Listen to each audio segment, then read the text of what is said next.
Delimitation என்ற பேர்ல தமிழ்நாட்டோட பார்லிமெண்ட் சீட்ஸ்லயும் கை வைக்க பாக்குறீங்க. நான் சகோதரர் விஜய் அவருக்கு ஒரு சின்ன அரசியல் பாடத்தை எடுக்கிறேன்.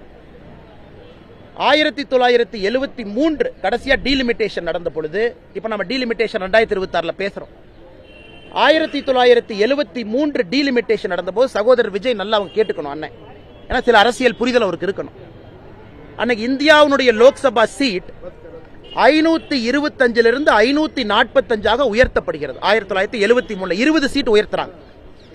20 சீட்ல தமிழ்நாட்டுக்கு எவ்வளவு கிடைச்சது? 0. அப்ப 20 சீட்டு உயர்த்தியும் 1973 தமிழ்நாட்டுக்கு ஒரு சீட்டு கூட 73 கிடைக்கல.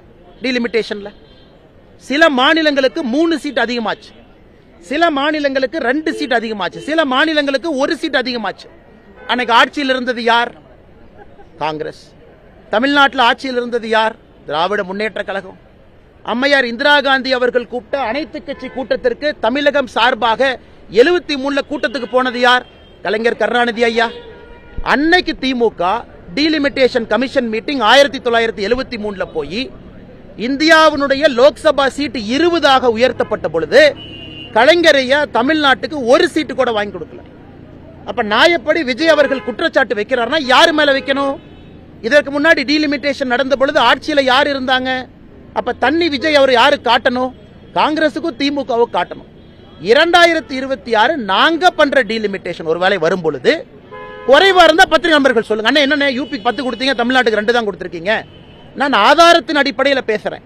அதனால சகோதரர் விஜய் அவர்கள் பேசும்பொழுது ஒரு அரசியல் புரிதலோடு பேசணும். ஒரே நாடு ஒரே தேர்தல் நீங்க ஸ்டார்ட் பண்ணப்பவே புரிஞ்சிருச்சு பிரதமர் சார், உங்க பிளான் என்னன்னு, எங்கெல்லாம் எப்படியெல்லாம் எந்த திசைகள் எல்லாம் இந்த நாட்டை கொண்டு போலாம்னு. சார் உங்ககிட்ட நாங்க சொல்லிக்கிறதெல்லாம் தமிழ்நாட்டை கொஞ்சம் கேர்ஃபுல்லா ஹேண்டில் பண்ணுங்க சார்.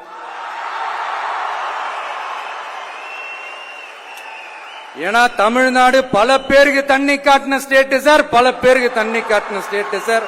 பார்த்து செய்யுங்க சார், மறந்துடாதீங்க சார்.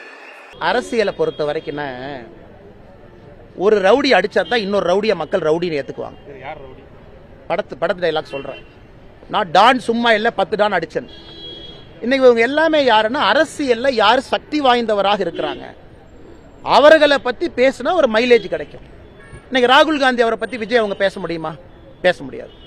விஜய் அவங்க அங்க வந்துட்டு யாரை பத்தி பேச முடியும்? விஜய் அவர்கள் ஒருத்தர் மேல குற்றச்சாட்டு வைக்கிறாங்கன்னா பிரதமர் மேலதான் வைக்க முடியும், ஏன்னா மீடியா வெளிச்சம், அதற்காக பேசுறாரு.